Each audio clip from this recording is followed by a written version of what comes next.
All right, folks, we can go ahead and get started. Matt, do you want to just double check and make sure we have quorum real quick? Sure. Just also another quick question. Did any of the new senators get the email for this week?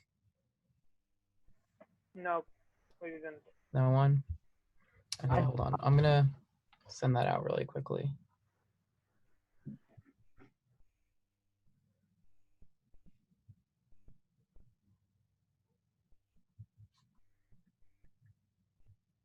All right, let's go ahead and get started with the meeting. So I'm now going to call to order the meeting of September 21st, 2020. And I will go ahead and have the deputy speaker call the roll.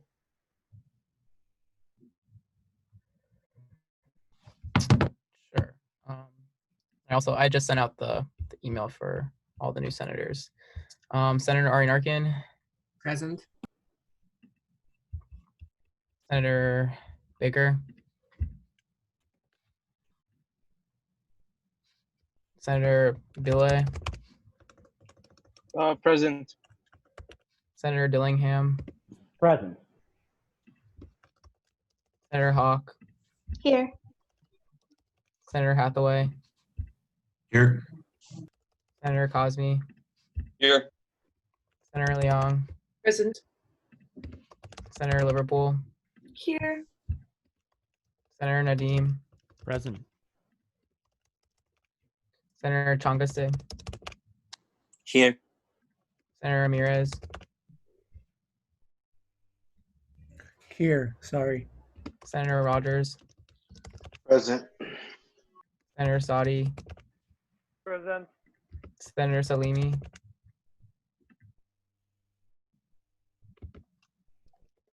Senator Tome. Present. Senator Tulloch. Here. Senator Yoon. Here. 16 present, 2 absent. And both the speaker, myself, and deputy speaker are also here. All right, so we can go ahead and sing the Genesee. Please mute your mics, but feel free to sing along with a muted mic. Full many fair and famous streams beneath the sun there be, yet more to us than any seems our own dear Genesee. We love her banks and stately falls, for to our minds they bring our dear old alma mater's halls, where sweetest memories cling. As flows the river gathering force along her steadfast way, may we along life's devious course grow stronger day by day, and may our hearts wherever we roam forever loyal be to our beloved college home beside the Genesee. All right, so now we're going to go into open forum. Are there any points of discussion for open forum?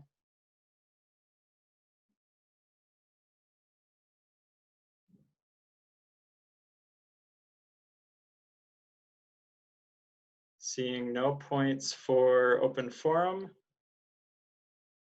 we can move into senator updates. I see Senator Liang has an update. Is there anything you'd like to add, or are there any questions for what's there? Yes. So I'm gonna email out the document to solicit feedback to you all probably sometime this week. And then in terms of like Mert stuff, so they have eBoard on Tuesday. They'll get back to us. I also had an update from exec who reached out to me. Yeah, so if Justina would like to sort of talk through the Mert thing, on whether or not we should, I guess, continue advocacy for an ambulance, that would be cool.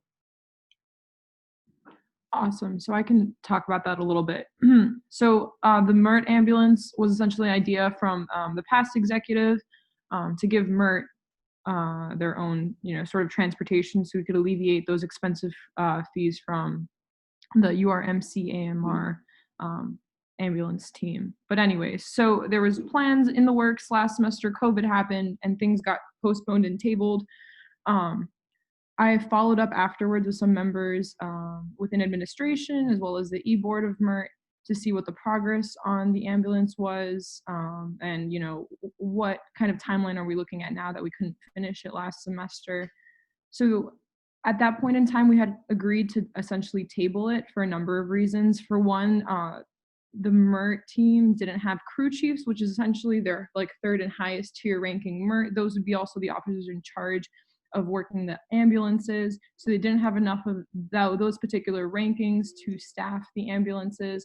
There was also issues in that we weren't getting back numbers on how much things would cost. There was kind of the concern of where do we get funding for this ambulance. It seemed like people were leaning towards getting rid of the Mert car emergency kind of vehicle that they have already, taking the funds from that and then subsidizing it to make the ambulance. But then the question of long-term funding wasn't really discussed. So yeah, the conversation had been tabled indefinitely for this semester at least because of those reasons, but doesn't mean it can't be revisited, and that's something that is open for conversation. So yeah, me and Amanda had been talking recently a little bit to see, depending on I guess what Mert wants, if they want to pursue this again, if they feel like they have the staff now this semester to help operate an ambulance, maybe that's something that can be pursued now. But if anybody had any discussion points on that, or Amanda, if I missed anything, feel free to jump in and add on. I guess I have a question. Is it necessarily an exec project? Because I see that we talked about this briefly, but I had this idea of we definitely don't spend the whole budget every year. Sort of I guess I would have to talk to Sez about it, and other people who are on SAC. But what about this idea that Senate would be empowered to create a fund?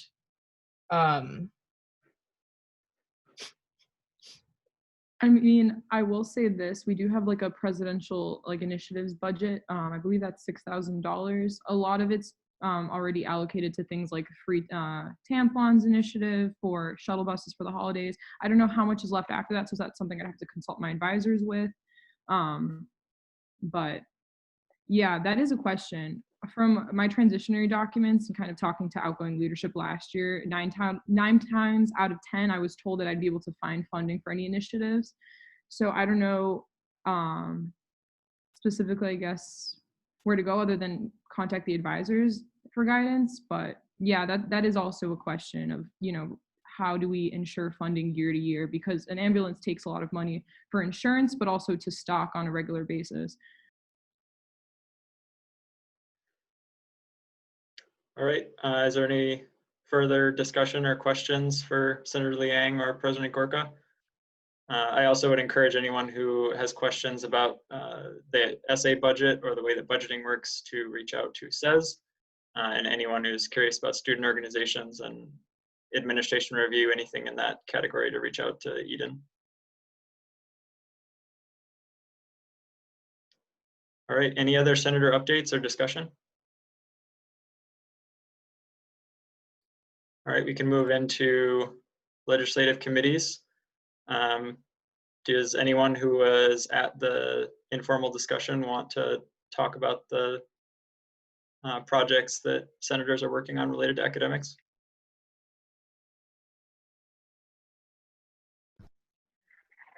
Yeah, I could say something super quickly. Sorry, I'm outside, guys.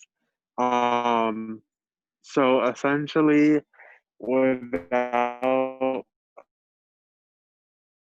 a chair for academics yet, we just had an informal meeting.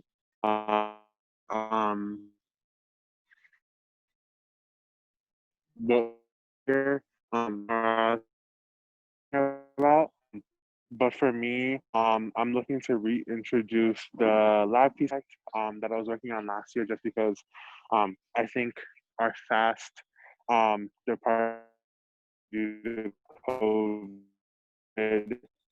definitely.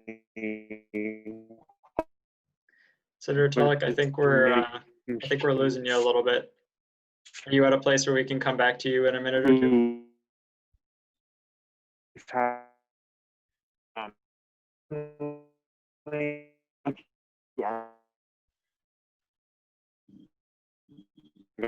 Go now. Senator Tulloch, are you with us? Has your Zoom quit out? I could like help out if you want.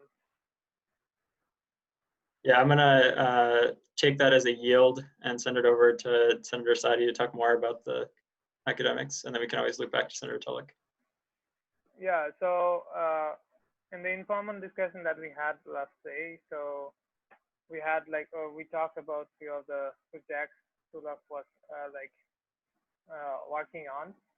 So one of them was like working with the grading policy, and the one with the writing 105 system, the writing 105, he wanted to include a mandatory assignment where people like research about diversity and minority groups or all the campus resources people are using, and few of us like acknowledge those. So he wanted to get approved that part, like wanted to include a particular assignment which relates to the writing 105 and also helps people to like get the understanding which they need in order to like acknowledge the resources they are utilizing. And I also wanted to point out something about the freshman people who are like coming in, and some of them who are like doing offline or remote classes from other countries or other parts of the US. So most of them like didn't get the proper orientation, or they didn't get the proper acclimatization they need to get used to the university. So I was like trying to propose something like something before the spring semester begins, or during the at the beginning of the spring semester, where the freshman students were like recently coming into the university, or they're stepping in the university for the first time, should get like 1-2 days mini orientation, and as well as something like people, some of them who are like doing online labs, they need to like get used to the instruments they have in the lab, or the stuff they are using in the labs, which they didn't get to understand or get the hands-on experience they need from the labs. So if you are like doing classes online or doing labs online, you don't have those hands-on experience. So I was thinking of like having 1-2 days accelerated camps for the students who had their lab components in the fall semester, at the beginning of the spring semester, so that we could like reach out to the faculties and like arrange those camps. Yeah, so those 3-4 points were like points of discussions on our last informal meeting, like academic committee meeting. All right, Senator Sadi, do you yield? Yeah, I yield. Senator Rogers? Just a point of clarification. If people have any kind of projects that falls on academics, do we reach out to you in the meantime, Alexander, till a academic chair is appointed? Because I was a little confused. That I have ideas on some like projects that fall on academic affairs, and I wasn't sure who to reach out to about it. I'm going to encourage anyone who has a Senate project about anything generally to reach out to me, and then I can definitely send you the information for any informal discussion, or when we have a chair for an official committee meeting, to meet with the chair at that point. But yes, in the interim period, just sending me a little note about the things you're interested in, and then I can connect you with the others on the informal gatherings or discussions. Okay, thank you. I yield. All right, is there any other discussion for academic affairs? Senator Tulloch, did you want to add anything?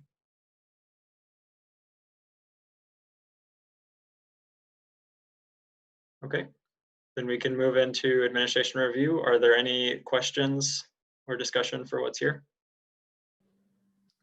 I just want to like really point to the send a blurb of interest in why you would want to sit on the student organization review board at Senators. especially at my committee senators, please. But anyone or any senator, if you're interested in sitting on the Student Organization Review Board, you can send a blurb to that email address. Thanks. All right, is there any discussion?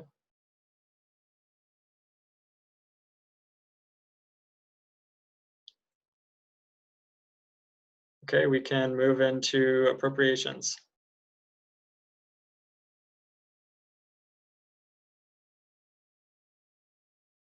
No discussion for appropriations?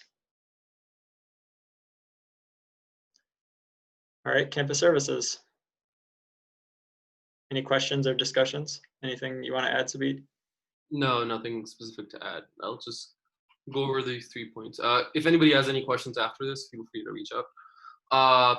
The main thing with the Transportation Advisory Committee that will be happening this week, that'll be meeting this week hopefully, is that we're working on getting a few shuttles, hopefully, still not for sure, that run the Gold Line and the Silver Line that run up till 1 a.m.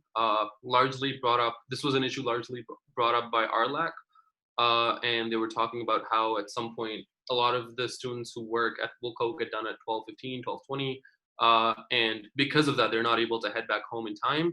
And so we're really trying to get that sorted, and hopefully by the end of this week, we'll have some major updates. But again, can't give my word yet, but that's the general direction we're headed.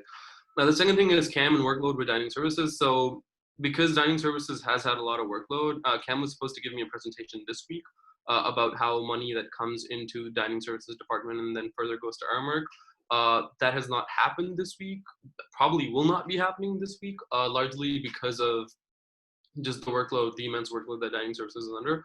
As soon as I have that, again, I'll have an update for all of you. But till then, that is sort of on hold. The other projects that Campus Services is working on, and I'm just bringing out like in my updates so that if anybody's interested, they can like talk. They can sort of reach out if they want to work on it, join them, etc., etc. Two major things that we might be working on, will likely be working on, are bidets and sustainable paper towels. So there's great, like very distinct distinguishability between the white paper towels that some places have and the brown ones. The brown ones tend to be much more eco-sustainable, and therefore we're trying to get the school to agree to install all of those at every place instead of the white ones, largely a sustainability project. And with the bidets, same logic. It takes a lot more money and a lot more trees to make paper towels and a lot more water to make paper towels than it does to just install a bidet and use it for years. So those are two things we'll actively be working on. If you're interested, feel free to reach out to us. We're waiting on having our first meeting as a committee to discuss like sort of where we want to head with this. We do have some sort of progress with the bidets project. We have a survey lined up. We're going to run it through other senators hopefully the week after next week, and we'll have a better sense of what we want to send out, what kind of feedback we want to get from the student body, and where we want to go with it. That's largely it for campus services. If anybody has any questions, feel free to reach out. There is another thing that I was forwarded by exec very recently about getting microwaves installed more across campus, more microwaves installed across campus. That is something that campus services will be looking into this week and the next. And again, update on that next week, hopefully. All right. I also wanted to add, we're interviewing legislative advisors and the applications are still open. So if you know anyone who would be a good fit, please let them know to apply. Thank you. And also, Rusama is the best campus services deputy ever to have existed. We yield. On meeting minutes. All right, is there any discussion for campus services?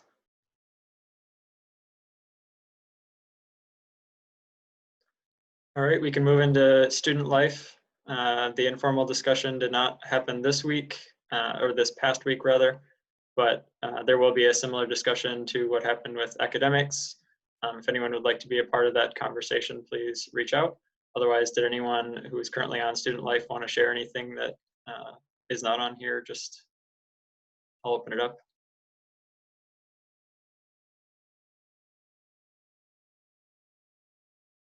All right, we can move into ISAC. Any questions, discussion? I have nothing to add. It's just what's there. So we had a successful meeting with Joe Tostani from the Career Center about the international students career fair that we are planning. So they accepted our idea, and they're going to work with us closely to make it happen. We also worked with ISO and the Career Center to sort of tap into an alumni database in order to create like a network of that's composed of undergraduate students and graduate students. The purpose of this is that there's been students, for example, who wanted to talk to someone. Say someone is like, so someone was like, I'm a CS major, and I need to connect to someone who is in grad school, who's also an international student. Previously, we haven't been able to tap into that database for all sorts of like politics of not reaching out to alumni and like administrative barriers. But ISO and the Career Center were happy to like work with us. They are also fighting on their front to have this information accessible, but we're told that sort of like we're guaranteed that we will have access to this information. And secondly, we are still planning a graduate school program for international students as well. Graduate school workshop. And we have, if you're interested in any of what I'm talking about, we have our minutes uploaded in the essay folder, so you can check that out. But what we need so far, I guess, is just ideas of what that may look like and what people are actually looking for. We send out a couple polls in the international students Facebook group. I believe it's private, so if you're not in the group but you're still interested, please feel free to reach out to me, Gregor, or Mike. Thanks. All right, is there any discussion?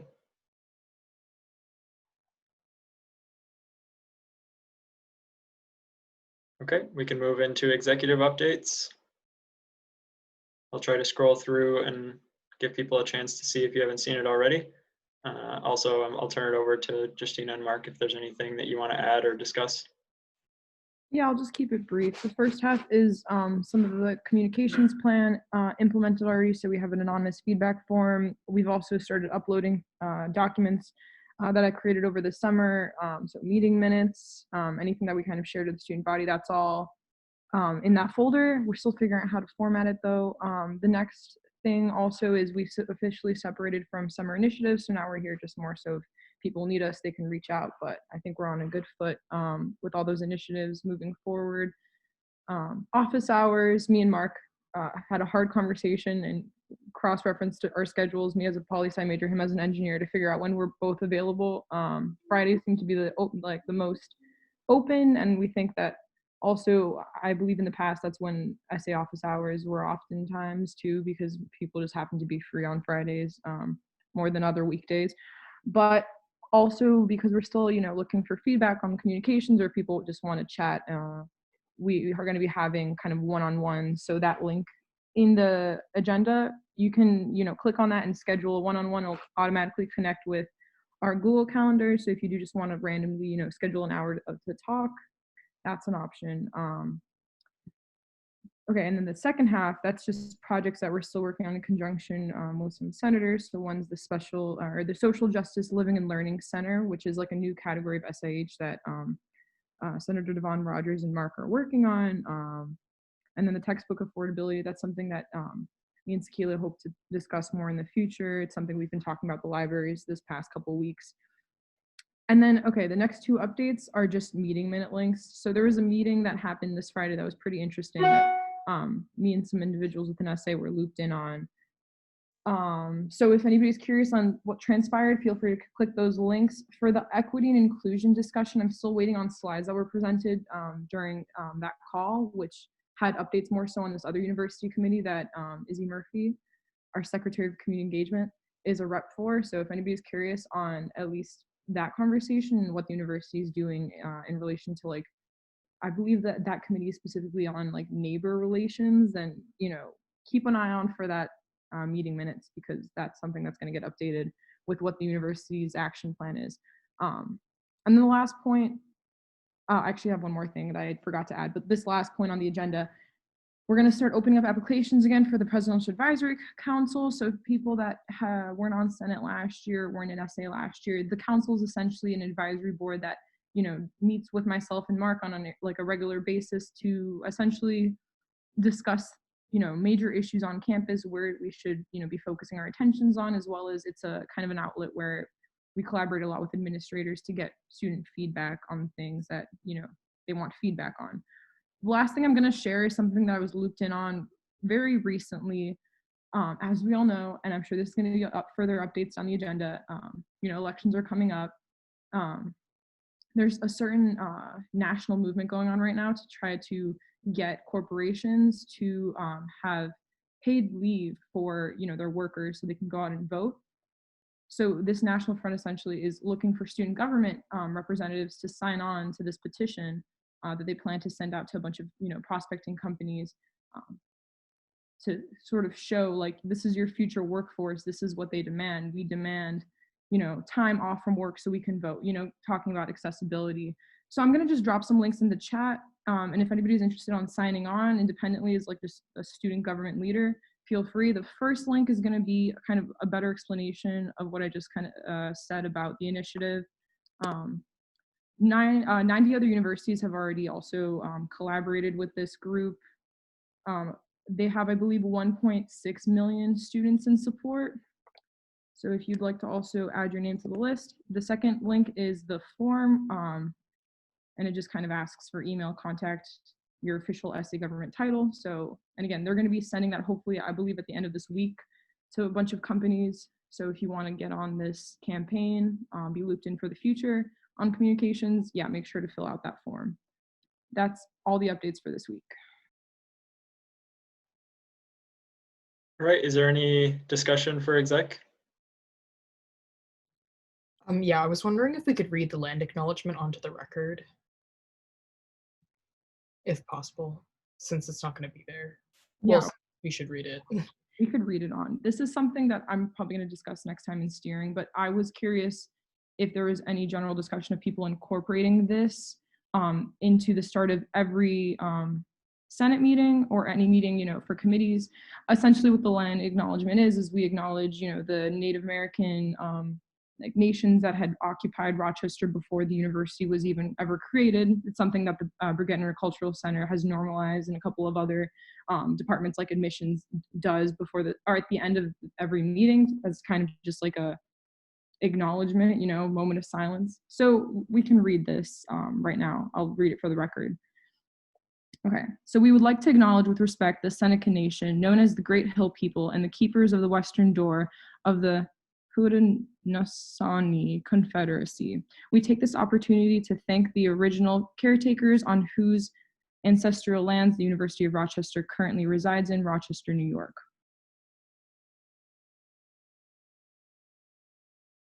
All right, is there any other discussion for executive?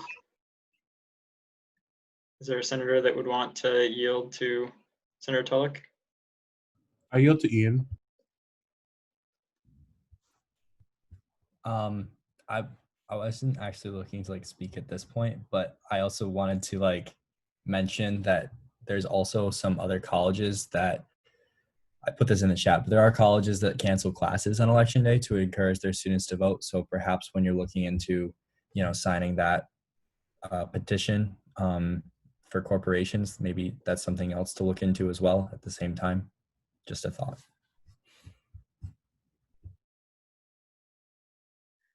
All right, Senator Tulloch, you yield. Okay. Is there any other discussion for executive?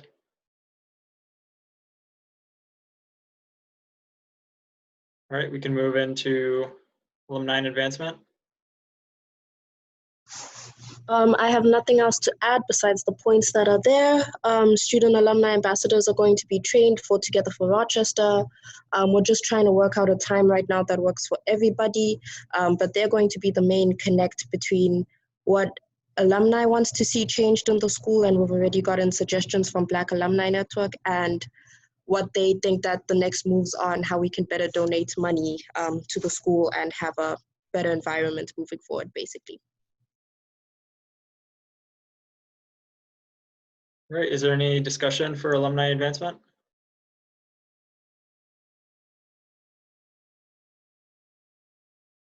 Community engagement. Hi everyone.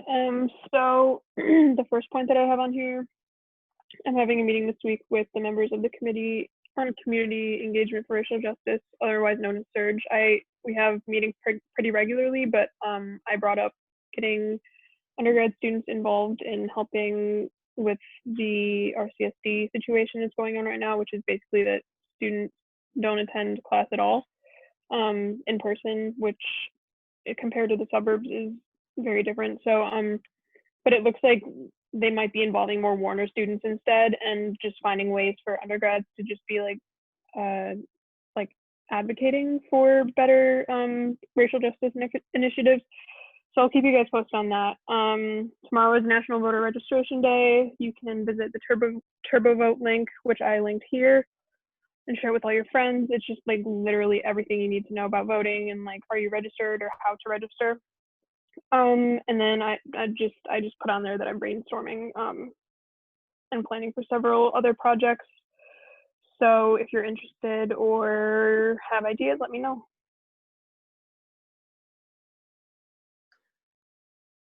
All right, is there any discussion?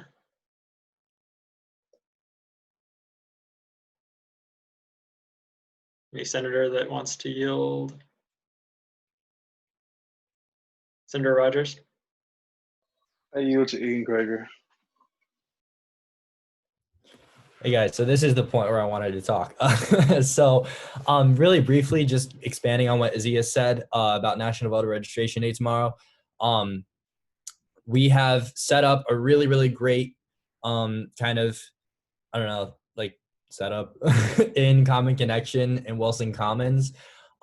That's basically your one-stop shop for all things like voter registration and, you know, like requesting absentee ballots. So there's a whole box there where you can literally just drop your stuff off and we'll like take care of it. Tomorrow there's going to be like balloons outside of Common Connection, and there's a bunch of posters. I don't know if you can like see, I know it's very small. Oh yeah, cookies too. Thank you, Victoria. I don't know if you can see my screen. It's very small, but like that's what it looks like in Common Connection right now, which is really, really cool. Our voter outreach chair, Annie Rosenau, spent like a ton of time putting that together. It looks fantastic. So tomorrow, our ask for you guys, we're already like collaborating with Carrie Marr, who is obviously the Secretary of Public Relations, to kind of promote the things that we're doing tomorrow. But if all of you and SA could also promote these links and all of our social media tomorrow, that would be fantastic. Our goal is to get 500 students registered to vote using Turbo Vote. I don't exactly remember how many. Victoria, do you know how many we're at right now? I forget exactly what it was. I think it's like over 300 at this point, so we're very close. Currently at around 280. Okay, yeah, so we're already very close to that goal. So if you guys share all of our stuff tomorrow, there's going to be a ton of infographics that we put out, and just encouraging your friends to go to Common Connection if they haven't, you know, requested their absentee ballot or registered to vote even, because it's really going to make a difference in increasing our voter turnout rate. Right now, our turnout rate for Rochester students is just above 50%, which is really bad. It's about the national average, but I think we can do better. So hopefully using this one-stop shop, that Dropbox is going to stay there even after National Voter Registration Day, and we will pay for postage for any students that want to request their absentee ballot or send a ballot in. All they got to do is drop it right in that box, and we'll take care of the rest. So I'm happy to answer any questions. But other than that, thank you guys so much, and I'm really looking forward to a great National Voter Registration Day tomorrow. And thank you, Izzy, for working with us on all of this, and Carrie Marr as well, and SA in general for all the support. Senator Rogers, you have the floor. Yield. All right. There was a point raised about an open forum concern. I'm going to ask that be a motion to discuss, and that we do that during the motions, just because the open forum time has already passed. So moving into public relations. So I don't think Carrie Marr is on the call, so I had a conversation. I can give the updates for her. One thing there's going to be, you know, the photos are still happening. The headshots are happening, I believe, this weekend. So expect emails with your assigned times based on the availability. If you don't know what I'm talking about, you need to fill out that form. We're going to get headshots so we can officially have our photos on the SA website. Thank you, Fred, our former elections coordinator. He's volunteered to take the photos for us, so we're saving money. We were trying to do your photography at first, but I think it just like fell through the cracks. We couldn't figure out a system that worked well in person. But no matter, we're still set. And then otherwise, we still have 2 posts for SA introductions. The ACJC justices now are going to be taking over.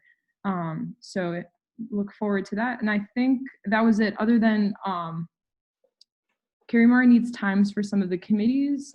She received already ISAC's regular meeting time. So if we could also have campus service share with Carrie Marr their meeting time, that way she can update the website.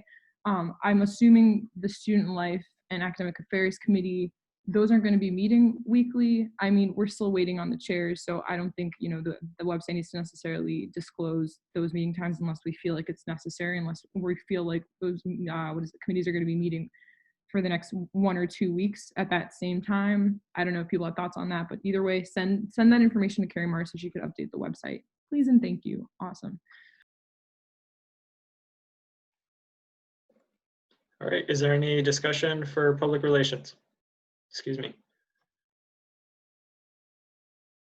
Seeing none, we can go to ACJC. Hi, everyone. The update that we have written on there is response to a point that was raised last Senate meeting. So that's, I guess, the way that we're moving forward with this is the bit in the second point. But I'm also happy to answer any questions now. And if you have more points about communication, I'm especially happy to hear about them. All my other updates, I think I have 2 other points. The first one is a conduct-related update. We actually had a first for us and first for the conduct department, for the Center for Student Conduct Management recently, in that we, as the council, served as one of the appeals processes for some conduct cases. So traditionally, we serve as a jury of your peers. We've also expanded into that role as well. So that's a really positive and interesting update. If you have more questions about that, I'm happy to answer them. And you can also message me directly about that. The second point is something I found out about today, that there has been an email that got sent out to people who are currently taking math courses, as well as math majors and math minors, which involves some, I would say, disturbing framing of how the academic honesty policy works. I still need to contact certain administrators about how they're going to respond to it and what is going to be done about it. But if you have questions, especially from your constituents specifically relating to that, please direct them towards my email account, and I will do my best to talk about that with them. I yield. All right, is there any discussion for ACJC? Any questions? Senator Arnarkin? Connor, could you clarify what you mean by the disturbing language in the email? Just a bit more details to know what students were dealing with. And I obviously yield to Connor. So I'll send you the message directly so you can read it for yourself as well, but I would just frame it as the way in which we always want to talk about the academic honesty policy, and the way we've been doing that within, I think, the administrators who are close to it, as well as in the council, is that it's not like supposed to be a policy ruled by fear, and it's also supposed to be one of due process. And both of those points, I think, were not followed with that email. For some context, there have been some cases where there's been mass cases coming out of a single class, or where it seems like there's a lot of students in a single class that have violated the policy, specifically in the math department. So I assume that's part of the motivation.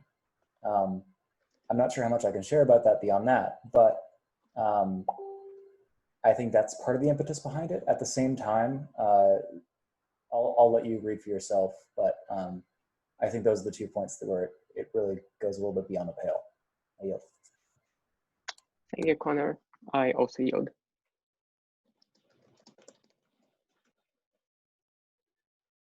All right, is there any other discussion?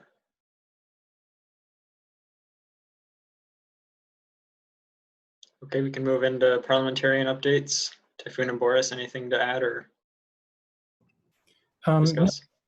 Is represented there. The Elections and Rules Task Force met this week, and so the regular meeting time is up there with the recurring Zoom link if any of you want to stop by and join. All right. All right, any discussion, questions?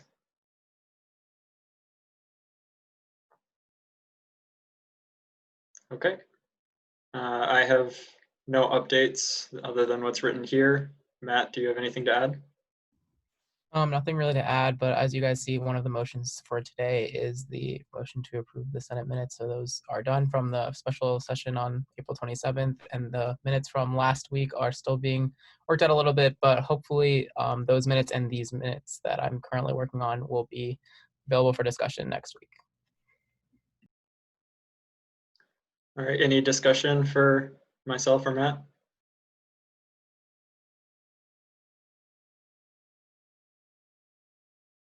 Okay, we're gonna move into new business. Is there a motion?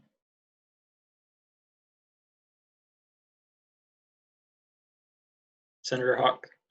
Motion to approve Senate minutes from 4/27/20. Is there a second on that motion?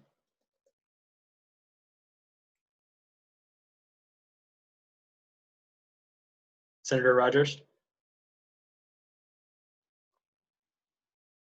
All right, is there any discussion on the minutes?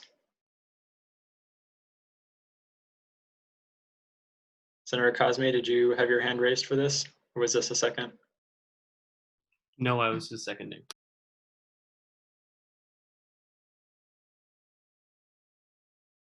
All right, so we can go ahead and move into a vote by unanimous consent on the motion to approve the Senate minutes. Is there any dissent to approving these minutes?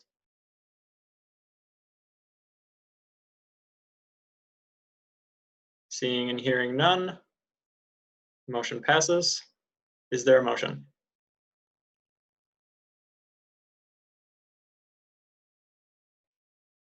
Senator Rogers. Motion to approve Fred as the legislative advisor on the election rules task force. I'm sorry, Fred, I didn't say your actual name. I didn't want to butcher it, so I said Fred. Is there a second on that motion? Senator Tome. All right, so for discussion, I'll turn it over to Typhoon or Boris if you want to discuss, and then we can go to Fred. Sure. So Fred was the deputy parliamentarian last year, and someone who, when I was a senator, I was working with him, and he's truly amazing, always on top of his work, and very knowledgeable about the governing documents. And so I asked him to be a part of the Elections and Rules Task Force, and so I was very glad that he said yes, and he can give you also a little bit of an introduction himself. Yes, hey guys, I'm Fred. I think most of you know who I am, I assume. So yeah, I was deputy parliamentarian last year, and I've been served as the election coordinator for the past 2 semesters. And I just like to play around with rules and laws and finding loopholes and all that kind of stuff. So I'm excited for this, and thank you, Typhoon, for the opportunity, and Boris as well. I yield to the floor. All right, is there any discussion on the motion? Any questions?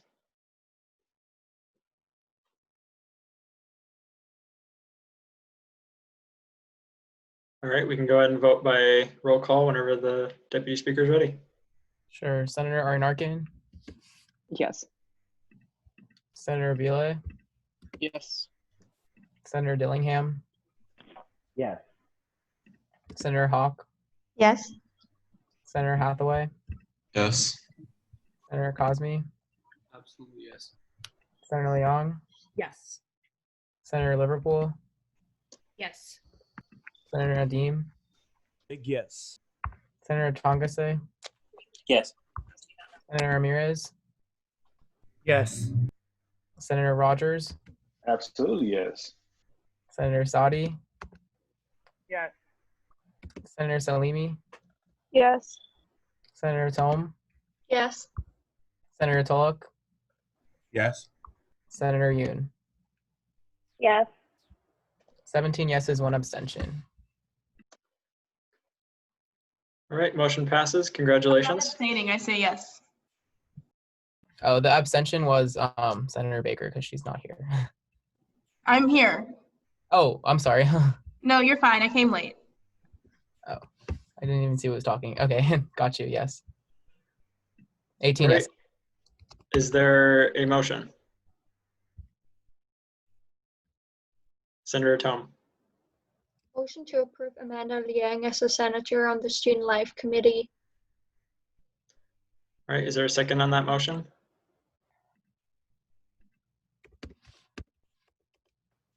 Senator Salimi?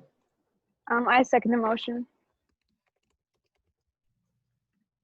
All right, the context for this was just the fact that Amanda had reached out to me and requested to sit on Student Life. Any senator that wants to sit on a second committee is able to. And for next week, I'll be sending out a message that not all the committees had a chance to meet this week, but this was just one that Amanda had specifically requested. I'm happy to turn it over to Senator Liang if you have anything to add. Otherwise, any other discussion? Not really. I mean, I just figured that most of the stuff I was doing, like spending time doing, was already student life. So it just made sense to be doing it formally in the committee and then collaborating with other senators who will sit on the committee. Senator Cosme? Nothing at all. Is my hand raised?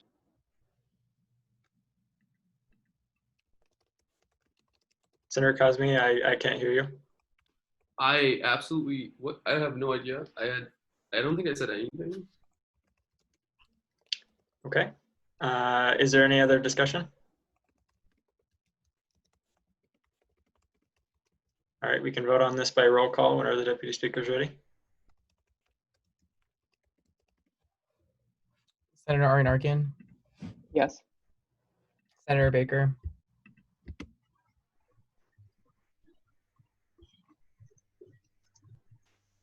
Senator Belay, Yes. Senator Dillingham,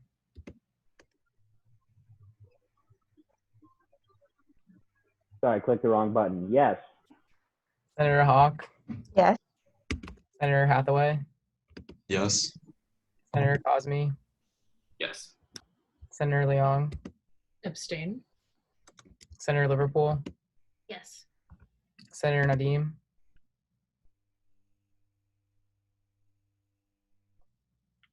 Senator Nadim, Senator Yes. Oh, okay. I thought it was working. Sorry. Senator Tongase, Yes. Senator Ramirez, Yes. Senator Rogers, Yep. Senator Yes. Sadi, Yes. Senator Salimi, Yes. Senator Tome, Yes. Senator Tulloch, Yes. Senator Yoon, Yes. Senator Baker,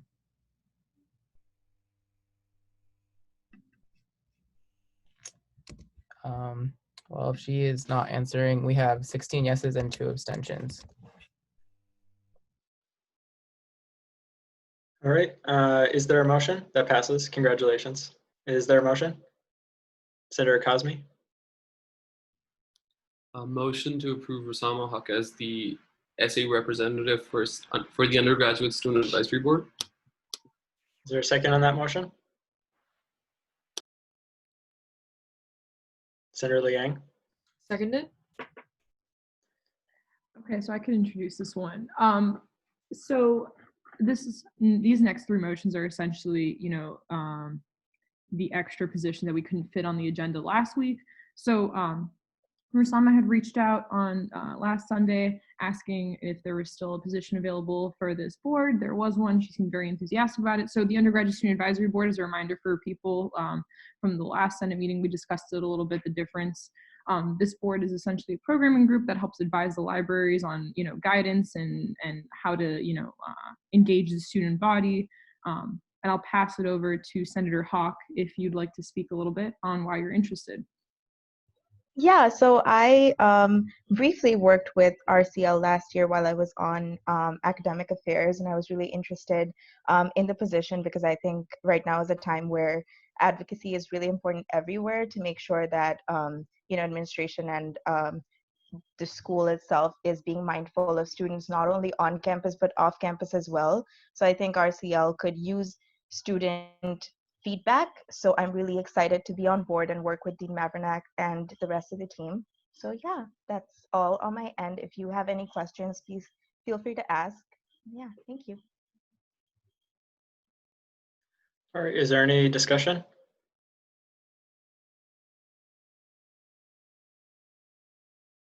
Seeing none, we'll move into a vote by roll call whenever the deputy speaker is ready.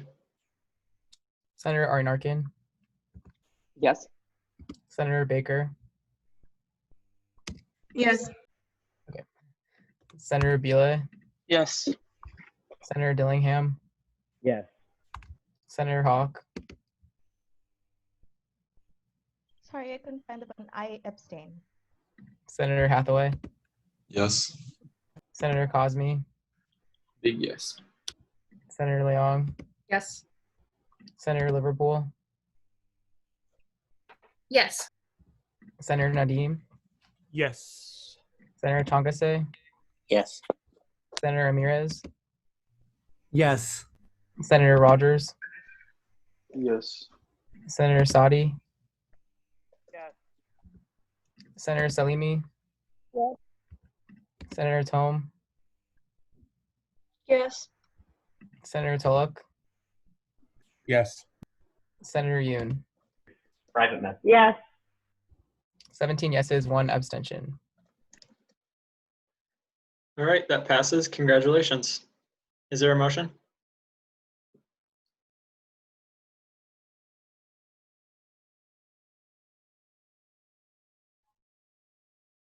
Senator Rogers. Motion to approve Sadiq Cosme on the as the SA representative for the Fraternity and Sorority Affairs Standards Subcommittee. Is there a second on that motion?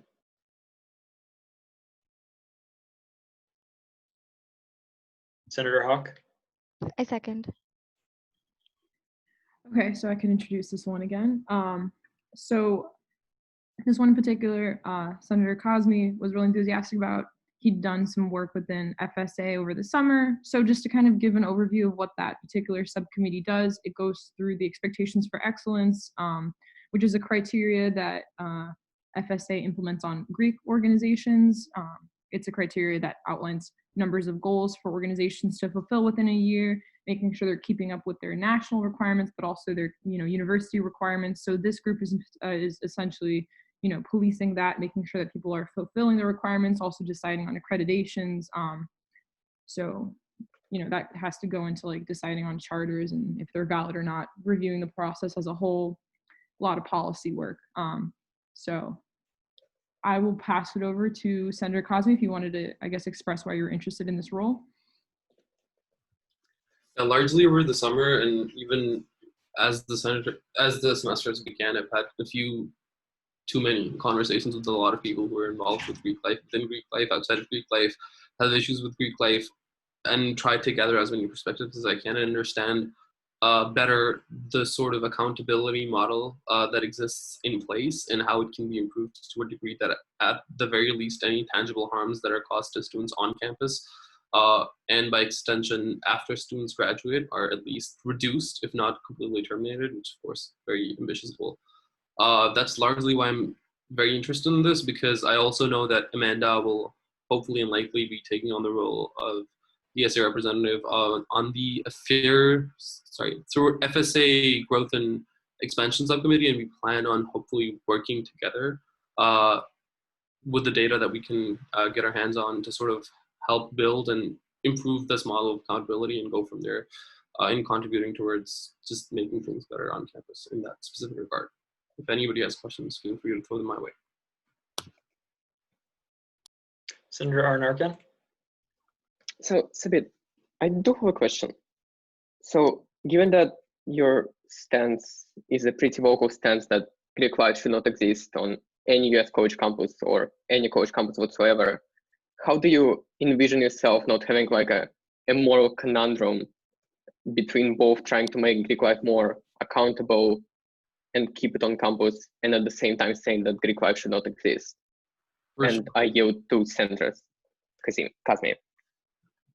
For sure, I think it's largely just A, recognizing the reality that Greek life isn't going away overnight, and B, also recognizing that it is my professional duty to do my job as an SA representative, not as an independent individual with my personal opinions. And when I take on that role, I think it becomes more than just what seemingly is a moral conundrum, but also understanding the practicality and the practical roots of the issue at hand, and just ensuring that I'm able to do whatever I can best to improve the accountability model that in effect reduces those tangible harms, given the reality that Greek life isn't going anywhere. Does that make sense? Or would you like me to elaborate? Yeah, but I do have a follow-up question. So, all right, let's say you don't have a moral conundrum. Let's say your stance is like pretty sufficient and clear in your mind. Do you still think you would be able to have a productive conversation with people from Greek life when some, if not many people from Greek life think that the stance of abolish Greek life is like too radical and is not grounded? In other words, do you still believe that you'll be able to have those productive conversations? And if so, why? And I yield back to you. Thank you for yielding back.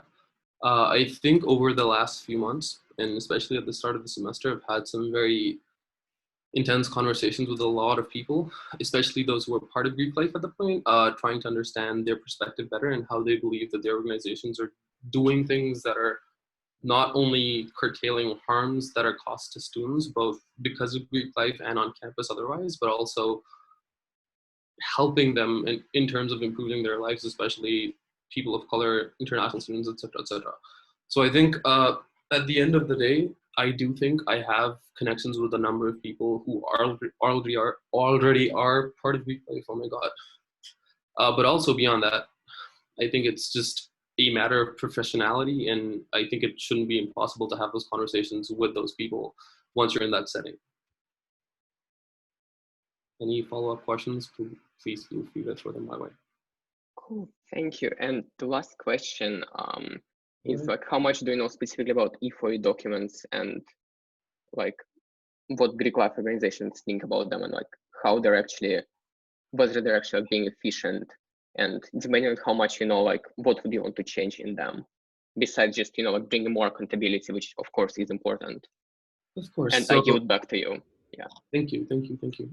So of course, over the summer again, one of the things that I have been working both with Justina and a couple of other senators and also some other people who are directly consistently working on a lot of other things related to Greek life is studying the E4E program, also understanding how it's been effective in certain situations and how it's been ineffective because of a lack of mandated requirement for a lot of students to attend and other options to sort of make it much easier for them to sort of claim that they've attended E4Es without actually having done so. So I think at the end of the day, I am still learning. I think I am still in the process of understanding the depths and also the disparities of Greek life, especially on this specific campus. But I do think I'm very well aware of how they function. I've, again, been in part of these conversations throughout the summer and especially at the start of the semester. And I think it shouldn't be a problem when I transition into that role. If you have any doubts or concerns specifically, just say them out loud and I'll hopefully address those too. No, I think that's the whole part for now. All right, thank you. I hope you're not disappointed that I don't have more questions. But yeah, I yield my time. All right, is there any other discussion Well, I'm next on speaker list. Oh, yes, sorry, Senator Rogers. Yeah, so I was talking a little bit about actually just seeing in the chat more about to what extent does this subcommittee fall under MGC or the Multicultural Greek Council, which is more Latino, Black, Asian, etc. Greeks. That's for the new senators clarification. So I think I will probably have follow up conversation with Justina specifically about the extent to which it is. But the question for then Senator Cosme, then just to clarify on the record that you're not talking about, you said when you talk about your stance on the Greek life, is that specifically to IFC and Panhellenic sororities, or is that for all Greek life, including MGCs? Just to clarify. Could you yield to me, please? Yeah, I yield to Senator Cosme.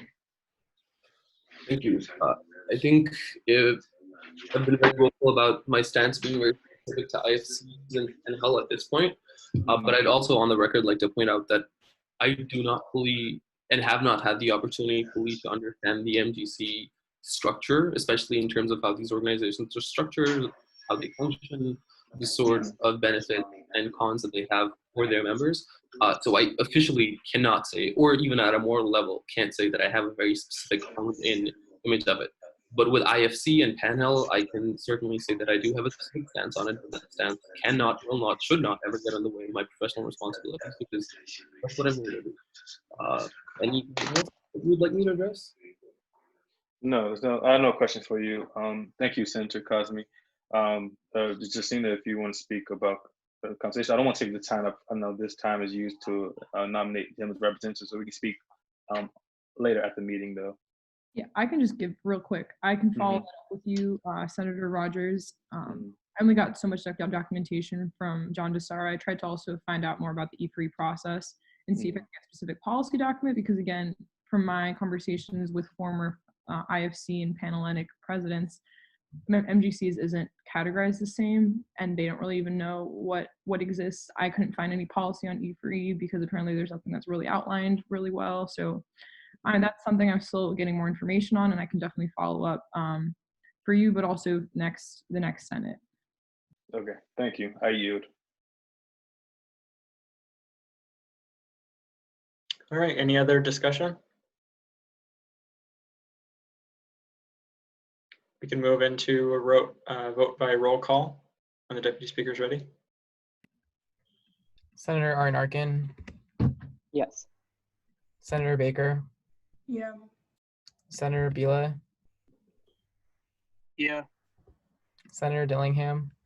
Yes. Senator Hawk. Absolutely. Senator Hathaway. Yes. Senator Cosme. Abstain. Senator Liang. Yes. Senator Liverpool. Yeah. Senator Nadim. Yes. Senator Chongase. Yes. Senator Ramirez. Yes. Senator Rogers. Yes. Senator Saudi. Yes. Senator Salimi. Yes. Senator Tome. Yes. Senator Tulloch. Yes. Senator Yoon. Yes. 17 yeses, 1 abstention. All right, that passes. Congratulations.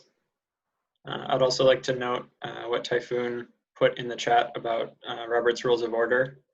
And Typhoon, I'm willing to yield to you as a clarification on when senators can vote if they have Zoom troubles, things like that. Sure. So yeah, you're just wanted to note that anyone is allowed to change their vote before the vote total is announced either by Alexander or by Matt. And so this includes like if the default vote that you might be assigned, like as an abstention, if your Zoom just glitched for whatever reason or you weren't called. So what you need to do is just like interrupt during roll call aloud, or you could type out something in the chat like Ya did. Yep, that's it. All right, Matt, did you have a clarification or point Yeah, of I also agree, just something wanted to that extent? add to that point. Obviously, like we're here on Zoom and everything's not perfect. I'm not perfect, so if I do get your vote wrong or I don't hear your vote, just make it very clear or type it in the chat or do something just to make it clear to me. I'll be listening. Okay, is there a motion?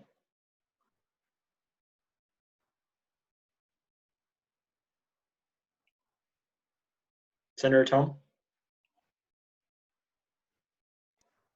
Motion to approve Amanda Liang as SA representative for the Fraternity and Sorority Affairs Growth and Expansion Subcommittee.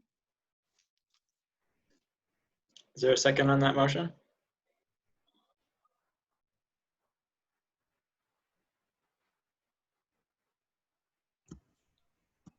Senator Salini? I second the motion. Perfect. So I can introduce this. Yes. So Senator Liang has also worked a lot with, in particular, the Panhellenic councils, the IFC council members this summer. Very involved in the fraternity sorority affairs sphere.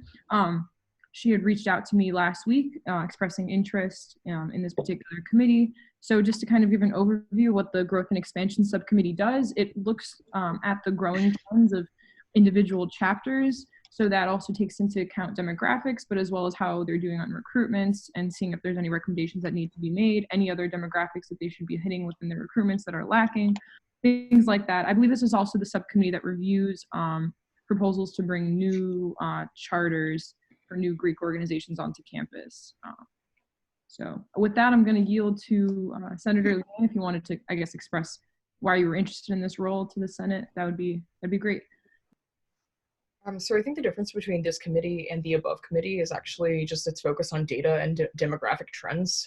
So I have a lot of experience sort of dealing with like diversity related data, sort of understanding outreach, what that looks like, who's in it, what are some of the more implicit reasons why a certain group isn't maintaining various demographic groups. And I think that's sort of a really important I guess, like facet of this committee in particular. In addition to that, this committee doesn't meet very frequently. It's like about 3 meetings per semester.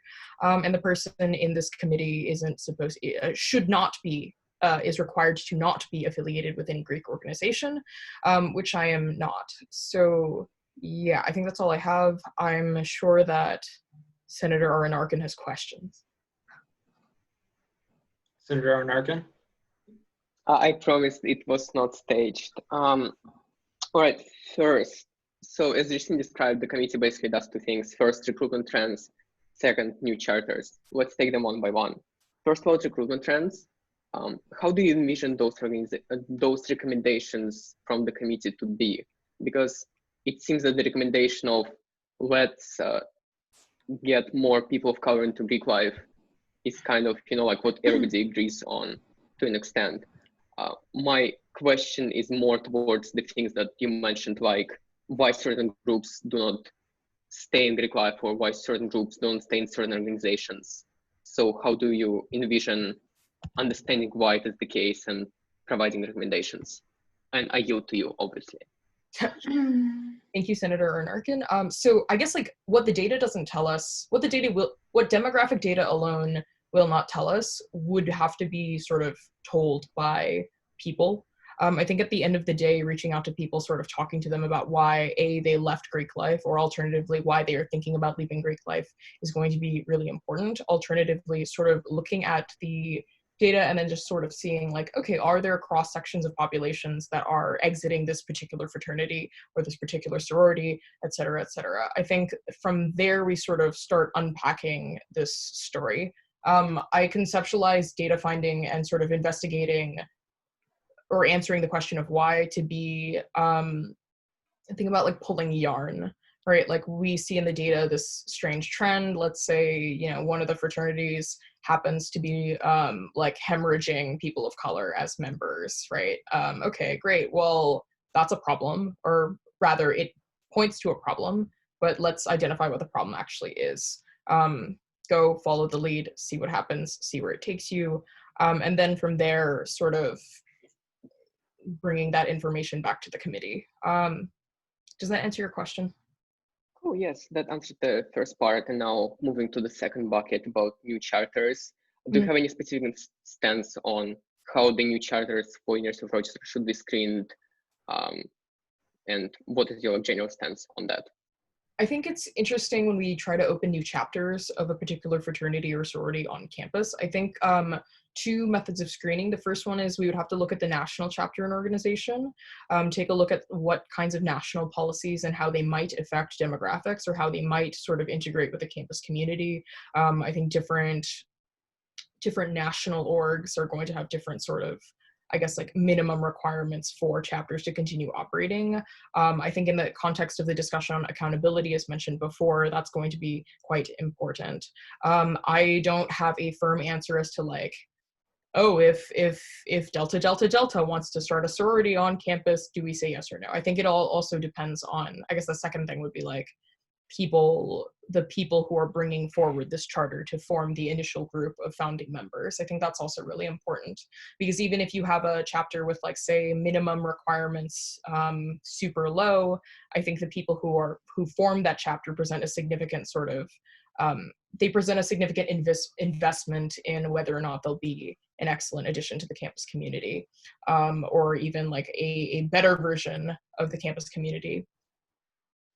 Oh, thank you. And finally, my final third question, pretty much the same one I asked a bit, given that your stance is also pretty much anti-Greek life, how do you envision those conversations and dynamics when you will not only have to speak with people who love Greek life, but also with people who stayed in Greek life? I would say that my position isn't actually anti-Greek life. I think that my position is for community, and I think that there are ways to build community that aren't going to be necessarily Greek life. Like I think that one of the problems on this campus is that we always go to Greek life when we're looking for a social outlet instead of trying to find other forms of community. I think in the meantime, now that forms of community are not at, I guess like, if people want to join Greek life, if people would like to make Greek life better, I think that's really important. I think at the end of the day, the impetus to shame people of color from out of joining fraternities and sororities is sort of misplaced. I think at the end of the day, people should be able to like make their own choices in life, especially if they are people of color.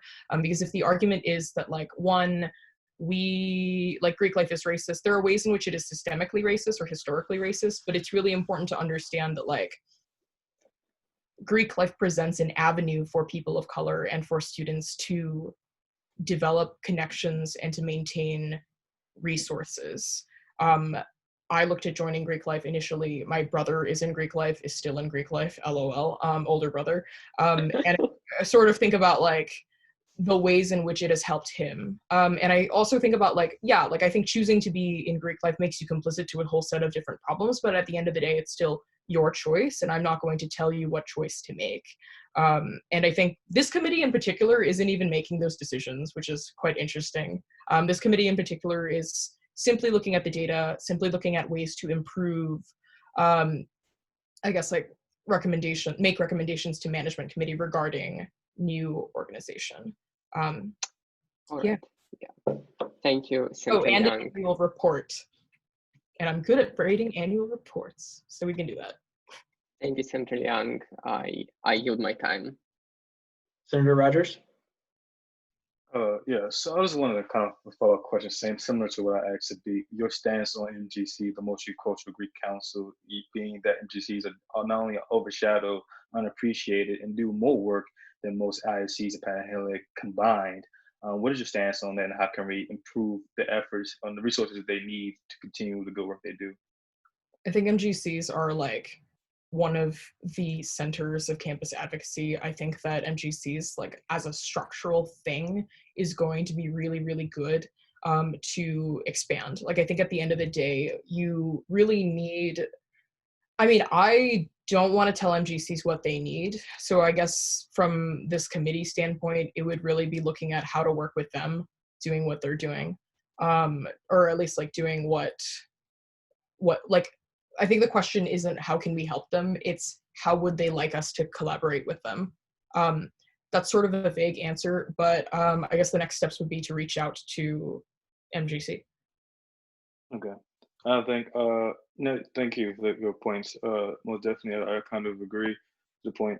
I want to know, just touch bases. I mean, this is kind of like, the next point would be just kind of the way that university advertises or nice advertisers support MGCs in a way that, if you're aware, if you go to Wilco Tunnel and you have the MGC little poster. It's in the back behind the tunnels. You have all the IOCs and Panhellenics in the front in the tunnel, but then you have the MGC poster or whatever little thing that you call it. I'm lost for words from that, but it's in the back and to the side, and it just that symbolizes not only the basically the respect this university has for MGC. So, what do you think? What do you think about just like the general? How can this committee help overall with the overall impression that the university has on the GCs? Like that makes sense.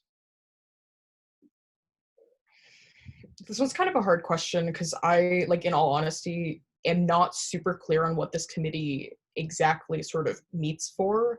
It seems like it is only called into order when there is a new proposal on the table, but I think I can look into that. I think at the end of the day, the purpose of this committee is clear. So fraternity and sorority growth and expansion. And I think in line with that is also the growth and expansion of multicultural Greek organizations on the River campus, and I guess like at the university. Yeah. Sorry for the harsh questioning. I yield. That's cool. Cool. All right, is there any other discussion?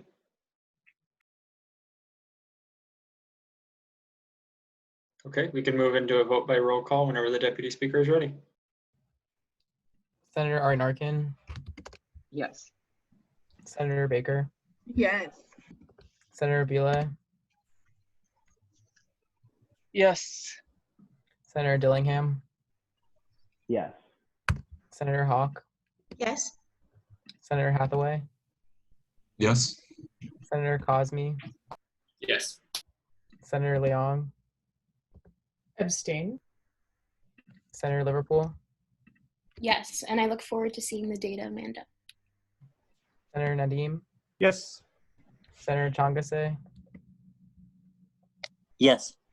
Senator Ramirez, Yes. Senator Rogers, Yes. Senator Sadi, Yes. Senator Salimi, Yes. Senator Tome, Yes. Senator Tulloch, Yes. Senator Yoon. Yes. 17 yeses, 1 abstention. All right, the motion passes. Congratulations. Before we get into any other motions, I did just want to acknowledge one of the points that was made in the chat and say that I do agree that I think there's a good place for having discussion and questions during any motion if senators or others in the gallery feel that that's important. So please feel free to never feel like you can't ask a question or discussion. That's what this time is for before you vote. So, is there a motion? Senator Salimi?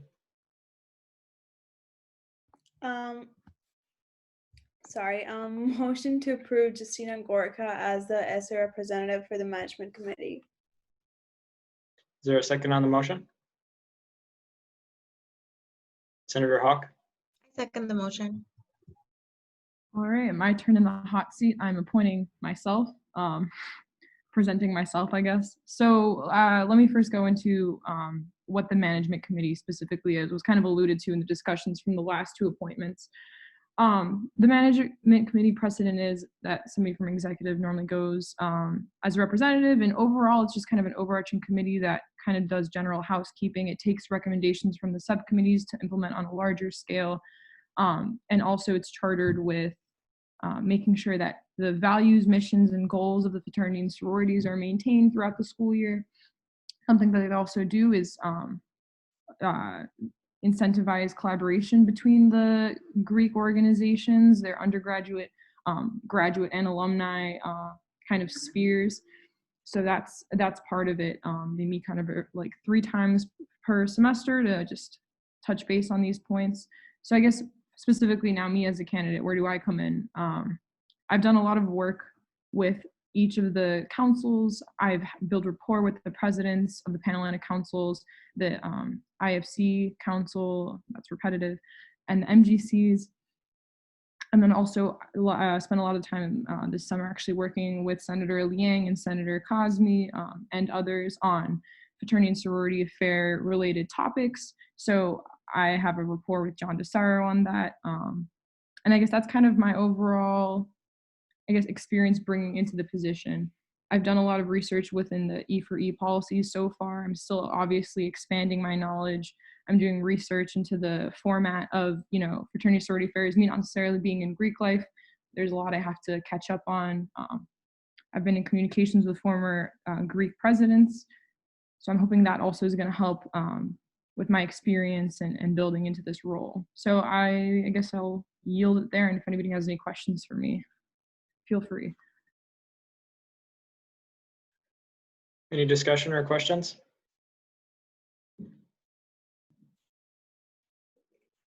Senator Arnarkin. Sure. 3 questions. I used to ask it a lot. Justina, what would be some of the reasons why we should not approve you for this role? I guess a reason. I guess a reason would be the communication issues that I've had in the past is maybe a reason. I've definitely been working towards improvement.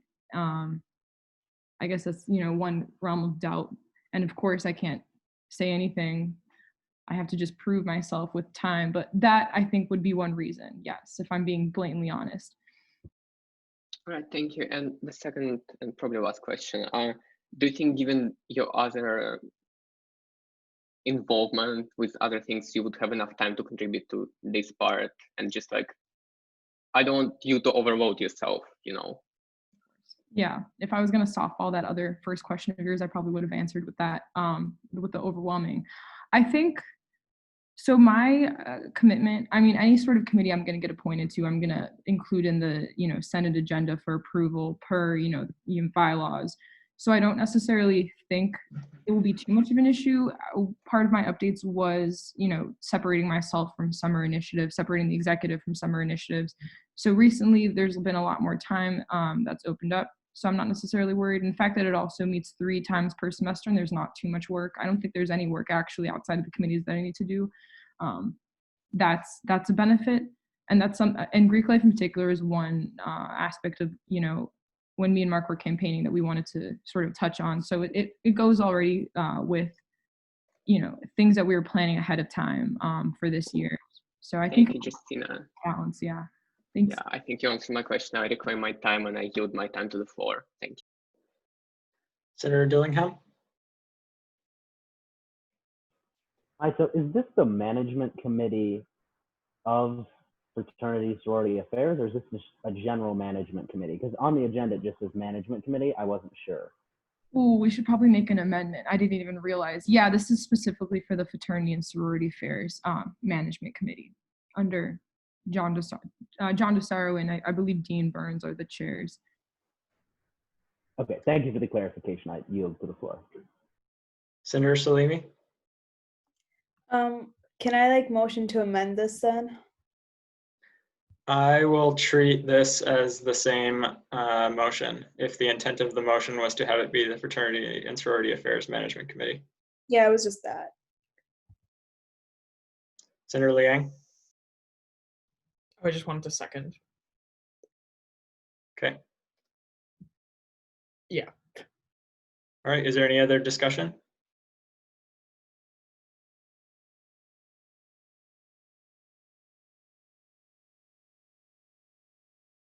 All right, seeing none, we're going to move into a vote by roll call whenever the Deputy Speaker is ready.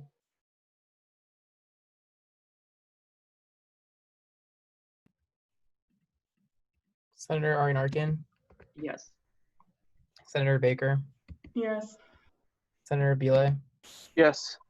Senator Dillingham. Yes. Senator Hawk. Yes. Senator Hathaway. Yes. Senator Cosme. Yes. Senator Liang. Yes. Senator Liverpool. Yes. Senator Nadim. Yes. Senator Changase. Yes. Senator Ramirez. Yes. Senator Rogers. Yes. Senator Sadi. Yes. Senator Salimi.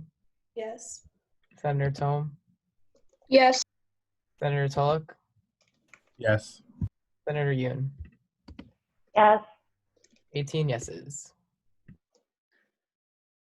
Congratulations, it passes. Is there a motion? Senator Rogers? Motion to take the table to motion to approve the bill to define university bodies and external representatives. Is there a second on that motion? Senator Salimi? I second the motion. All right, is there discussion? I can turn it over to the, nope, sorry. It's a motion to take from the table, no discussion. So we're gonna move into a vote by unanimous consent. Is there any dissent on taking this from the table and discussing it tonight? Seeing and hearing none, we will now move into the actual motion to approve it. So is there any discussion on the for the actual bill? And here I can turn it over to the bill writers if they want to discuss some more about anything that's changed. I believe nothing has changed much in this bill. The bill just, as we put in before, clarifying the processes and the wording and reasoning for external representatives for accountability purposes and as well for clarification in our bylaws. I think if anybody has any questions, just let me know. That is it.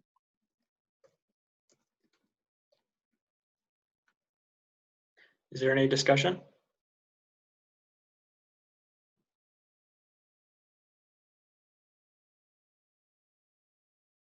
Seeing no discussion, we'll move into a vote by roll call when the deputy speaker is ready. Senator Arian-Arkin? Yes. Senator Baker? Yeah. Senator Vile? Yes. Senator Dillingham? Yes. Senator Hawk? Yeah. Senator Hathaway? Yes. Senator Cosme? Yes. Senator Liang? Yes. Senator Liverpool? Yes. Senator Nadim? Yes. Senator Changase? Yes. Senator Ramirez? Yes. Senator Rogers? Yes. Senator Sadi? Yes. Senator Salimi? Yes. Senator Tome? Yes. Senator Tulloch? Yes. Senator Yoon? Yes. 18 yeses. All right, congratulations, it passes. Is there a motion? Senator Hawk? Motion to take from the table the motion to approve bill to define university bodies and external representatives. Is there a second on that motion? We already did that You motion. are correct. Yes, we're on Oh, sorry. the last motion on the agenda is the elections and rules one. Yes. Okay, motion to take from the table the motion to approve bill to change the elections and rules task force to be an ad hoc committee. That's more. Is there a second on that motion? Senator Salimi? I second the motion. All right, is there, nope, no discussion. It's just a reflex at this point. We're gonna vote by unanimous consent. Is there any dissent on discussing this tonight?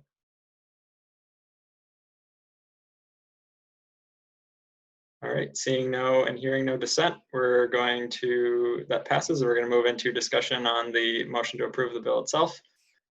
So bill writers, any updates you wanna share?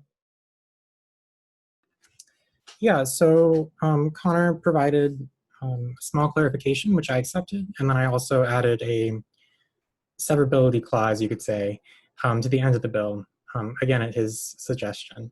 That's it. All right, is there any other discussion on this bill? Senator Rogers? Could you explain? I might have missed it, that clause that you say you added in the bill. Sure, so it would be at the very end of the numbered text. And I'll just read it aloud. It says, if any part of this bill is later found to be invalid, then that part shall be excluded only to the extent of its invalidity, and the remainder of this bill and its proposed changes shall remain in full force and effect. Okay. I'm on support of the bill, so how are you? Right. Is there any other discussion on this bill?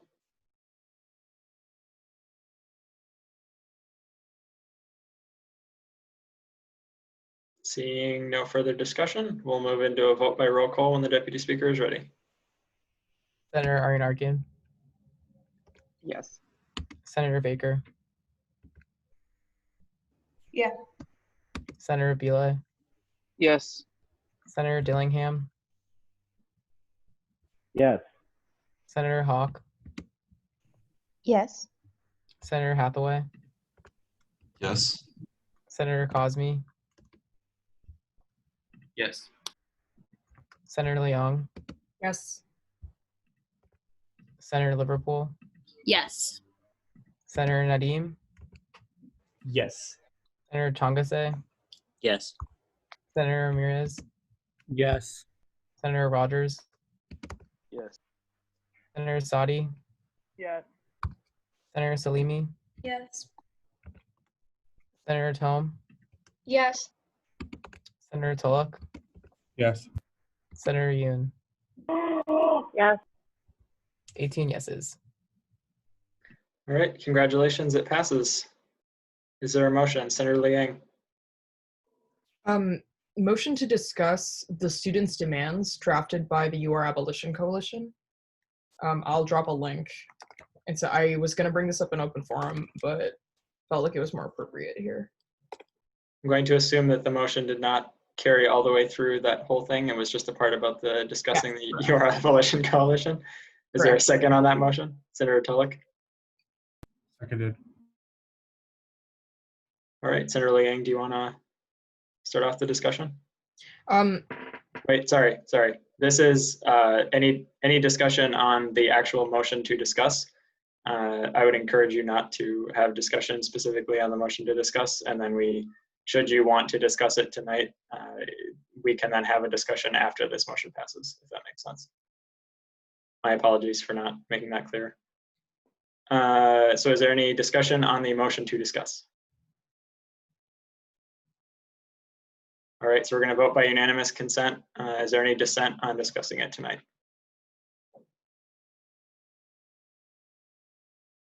All right, seeing and hearing no dissent, we can now move into discussion. Now I'll turn it over to Senator Liang to actually discuss the motion itself. Xander, do you mind opening it so that we can read it on screen? Yes.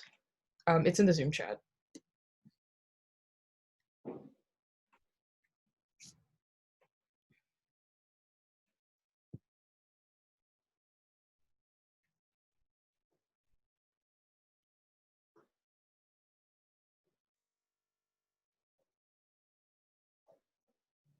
So this came out today, Monday the 21st at 12 p.m. On the UR Abolition social media. I think for the sake of it like being discussed, would it be all right if I read it onto the record? You can. It will also appear on the Senate minutes. So someone who wanted to read it would be able to read it through the minutes. But if you'd like to read it for the purpose of reading it, you can. Okay, so yeah, September 21st, 2020, the students' demands. It has been 3 months since the Black Lives Matter Reloaded demands were presented to the university administration. To date, not all demands have been met or publicly addressed. In the wake of the murder of Daniel Prude and ongoing protests in Rochester, we cannot stand by as the University of Rochester remains complicit in the denial of Black liberation. The University of Rochester has an obligation to students not only to promote a safe and equitable learning environment, but also to provide transparency and accountability necessary for students to live without fear. In 2019, the Public Safety Proposal Advisory Committee asked the following question: what does safety, broadly construed, mean for all members of our community, including the university's neighbors, and how can we meaningfully move toward it in a way that is consistent with our values: equity, leadership, integrity, openness, respect, and accountability? We believe the answer is abolition. We believe that in order to build a community that is safe for all, we must first reimagine what public safety looks like on and off of our campus. We imagine a university community free from targeted profiling, surveillance, and over-policing. We imagine a university community where all are given the resources to thrive. We imagine a university community I keep saying community that embraces the transformative potential of Meliora and in its institutional structures. This imagination can only be realized without police. We must demand a community that is free from the fear of brutality, retaliation, and racial bias. I think this is a pretty powerful document. And then if we scroll down, there are 11 demands. I think we ought to take these demands very seriously. I think that the fact that this is here for us is sort of like even an instruction manual as to like how we might start to understand what these students want, but also what we want as student representatives in the context of like everything that's been going on outside, the protesting, the fight for Black lives, et cetera, et cetera. I think that I sort of just want to hear what kind of next steps we should immediately be taken. Since you know, if y'all remember last year, we did not act. Well, I don't know. Well, like not we. I wasn't here, but you know, with the whole like other human rights related issues, other things that needed a Senate response. It took us a really long time to mobilize, or it took y'all a really long time to mobilize. And I think this is one of those things where we should probably be in step with the student body. I wanted to hear sort of what everyone else was thinking. Just reading this. I don't know if everyone's seen this. I don't know if everyone's like seen this on social media, et cetera, et cetera. But yeah, I yield. Senator Rogers. Okay, so thank you, Amanda. Well, I'm glad we're having this conversation now on record. Just to point on some of these demands. First of all, number 9, which was we demand to make DLH permanent housing. Me and Mark are working on a project right now to give DLH lilac, and when possibly this national house, when that is in full fruition, their own separate categorization under legislative policy. Right now, they're under SIH, and I in no way, and I feel as though that DLH is an interest house. Being Black and being segregated to such discriminatory issues is not an interest, rather than something you're born into. So no way, I think that SIHs do not formally fit the category which DLH is in. That's a conversation we're having right now. Me and Mark and I can also open to loop Senator in about creating a new policy for DLH and places like Lilac and eventually International House when that's in full fruition.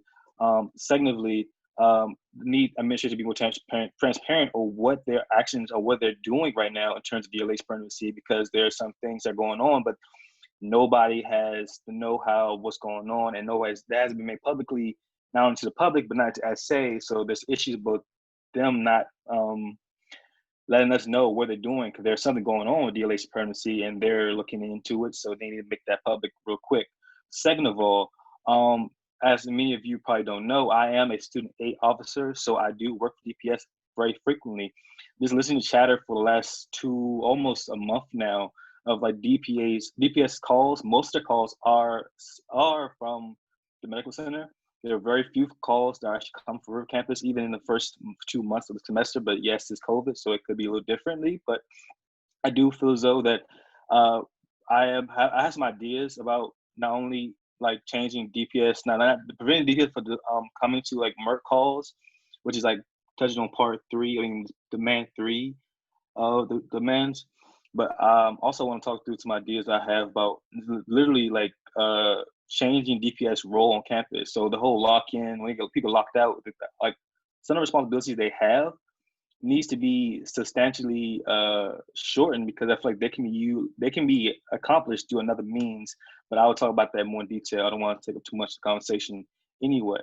So yeah, that's about it. I want to touch on. So I do have some idea of DPS. I do work with them. Do think that a lot of these points can be clarified and worked on as we work collectively on ideas and efforts doing that. But I yield. I'm not going to take too much time. Senator Tulloch. So yes, I would just like to echo what Senator Liang brought up, in that these demands are not, newly created or problems that haven't existed for a very long time. And I think that as SA leadership and SA representatives, we definitely need to not sit back, not let these sit as some of the Black Lives Matter Reloaded points have taken, or have not been addressed thus far. So specifically, some of the points I want to reference. Can you slide up just a bit? I want to read number 1, Xander. We demand the immediate public release of all Department of Public Safety, disciplinary, and financial records. So this is something I'm personally looking to right now with some other people.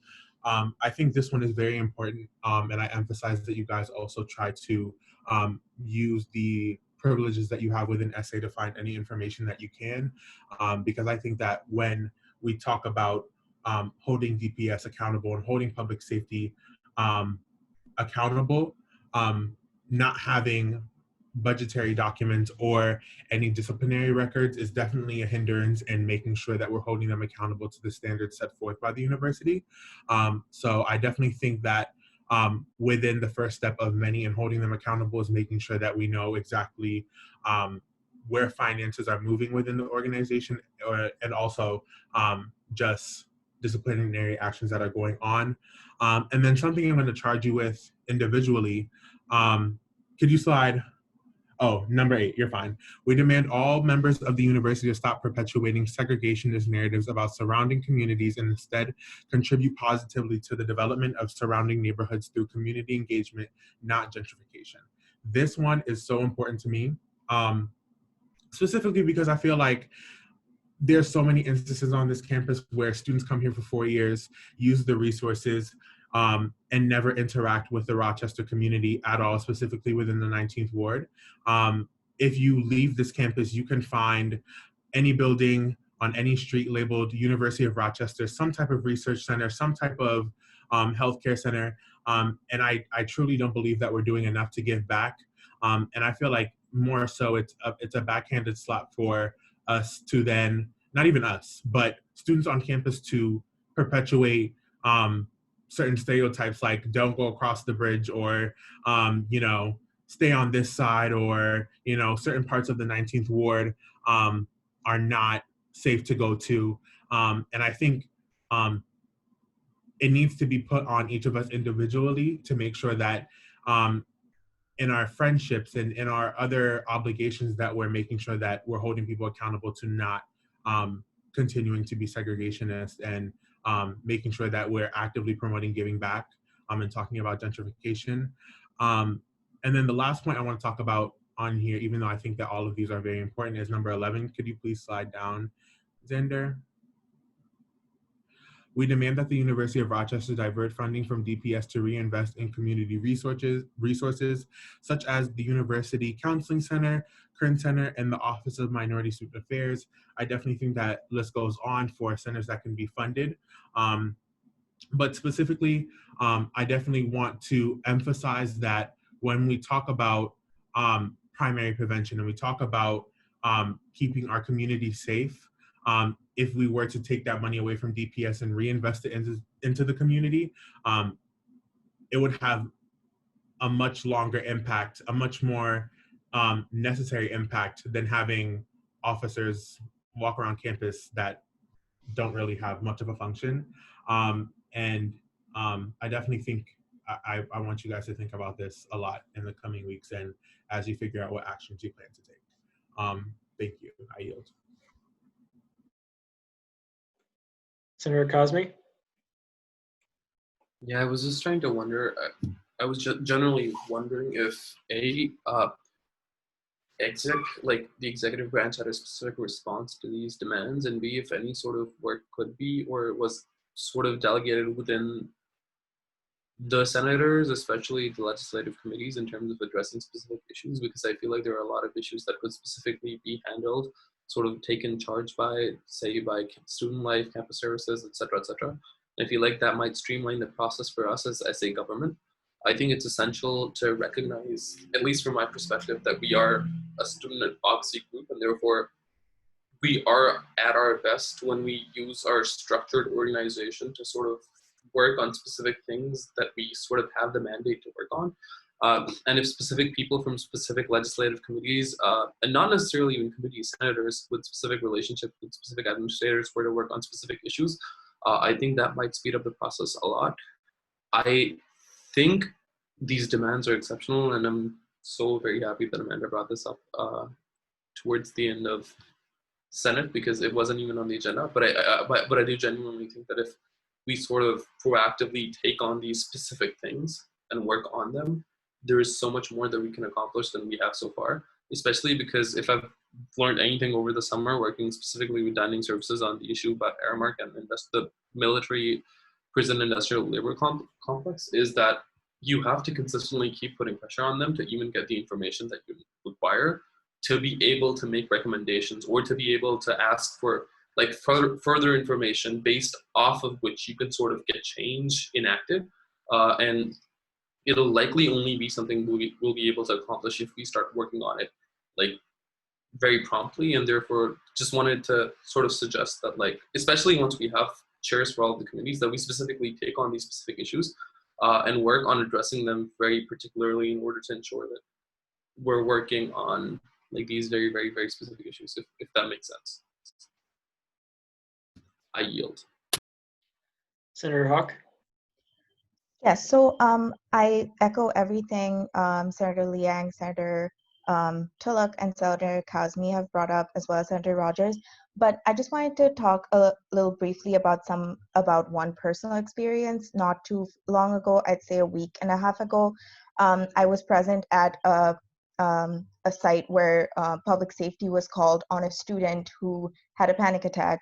And I feel like since she was a female, they did not have a female officer on addressing the call, and that made the situation worse. Not only that, seeing people armed and in uniform made it really worse when it could have been just a Mert call. And I feel like the way Res Life is trained is that if you see something, you need to call Pub Safe immediately, is extremely problematic. And as one of the demands here, I think states the third demand that we need to prevent DPS officers from being dispatched to mental health calls is extremely important, because I think the situation could have been de-escalated within 5 minutes if the person hadn't gotten into a worse panic attack by seeing people around that didn't need to be at the situation.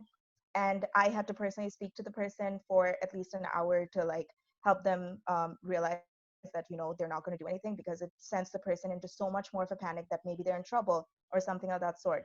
So if this means that we should work with the mental health task force that we have, or write a resolution to make sure that this changes immediately, I think that's something that needs to be worked on right away. And I would be completely down to talk to anyone else who's interested and start working on it, because I think this is like a human right that students don't feel forced to be in that situation where their mental health is being triggered even worse by being surrounded by people that don't need to be in that situation.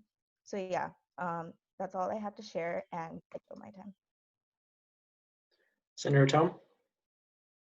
Yeah, I think Senator Hogg already mentioned some things I wanted to bring up. So some situations similar to that where public safety has responded to mental health calls were also brought up to me as a student life chair last year, and that's something that I started looking into. And I had the conversation with some senators and other people in the past few days about, so UCC, for example, has a health professional on call 24/7. I'm not sure whether that resource has been efficient enough. Apparently not. So I think maybe doing some surveying and also looking into, are they actually reachable? Does it take like an hour for them to call back? I think that is something that Student Life, for example, could focus on in the upcoming next weeks. And that's something that I think we definitely should look into. And I also had a question, because last week on the agenda, it said for the executive leadership that they will start looking into your MC's relation to Daniel Prudstar, which I think relates to point 4 on this list. So I'm just wondering whether there have been some more discussions by the executive branch on this since their initial brainstorming, and I yield. To me or to the floor? You're already on the list, so we can just hold off on that. Senator Liang. Yeah, I guess to echo that, the faculty subcommittee that I'm sitting on, along with Justina and President Gorka and Senator Rogers, is also going to be sort of key in identifying long-term solutions to 1, 2, and 3. I think there are a couple of structural problems that prevent these things from happening in the status quo. In particular, like DPS oversight. So the committee that we're on is tasked with reviewing and understanding the Public Safety Review Board, in the proposal, we would like to be a body that is able to look through financial records and disciplinary records, and ultimately is going to be a board that is representative of the student population and has all of the voices necessary to be able to make these important decisions without being incredibly oppressive. I think one of the key understandings that we sort of need within Demand 2, the power to make warrantless arrests and to use physical and deadly force, that power is invested in any sworn officer, which is to say that if you are a sworn officer, you have this power. And I think that's something that isn't within student government jurisdiction, nor is it within the jurisdiction of ASND deans, right? The only people that would be able to make these decisions are going to be, I assume, the Public Safety Review Board and Central Administration. I'll also bring up a secondary point. When I was at the College Diversity Roundtable, I asked a question about, I prefaced it by saying, thank you, administration, for looking at diversity training and for focusing on training. We think that training is really important, but I also feel like there is a lack of discussion on accountability.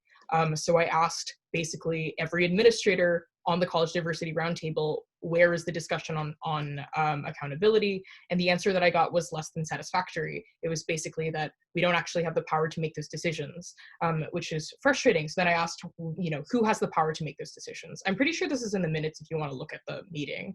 But yeah, and they basically said we can act as advocates, even though we don't have power to do so. We have influence, but not power. And I think this is incredibly important. So I think the next immediate step is, at least for me, is to basically email all of the ASND deans, meet with them and bring them this petition saying like, okay, this is the conversation you wanted to have on accountability, and we're gonna need to deal with this now because students are angry, as I said in the meeting, and students are still going to be angry until these are adequately addressed.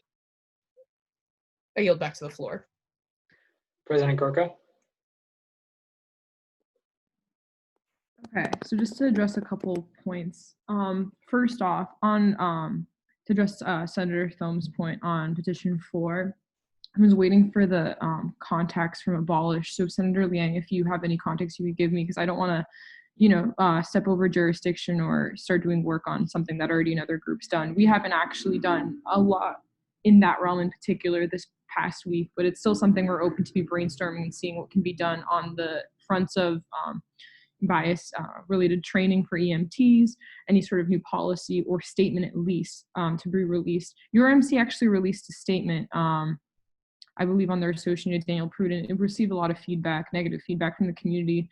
I'll try to see if we can find it later to share, but yeah, it wasn't necessarily what we were looking for, so I'm going to leave it at that. As for, action steps, I'm definitely going to reiterate, some things that other senators had said previously. I feel like there's some things that us independently have been working on since the summer that we need to reconvene and see what has been done so far, a progress update, and then see in relation to this petition what hasn't been addressed yet and what can fall into the structures of the committees. I also definitely don't want us to be, having, splintering efforts where there's folks working on the same initiatives at once. It needs to be more unified than that.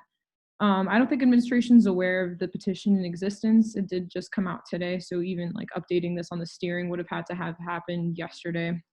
Very new, very fresh. As for what the executive in particular is going to do about this, we actually had a conversation yesterday in leadership about potentially, next steps. And I think updating the student body on the work done so far could be a step in the right direction.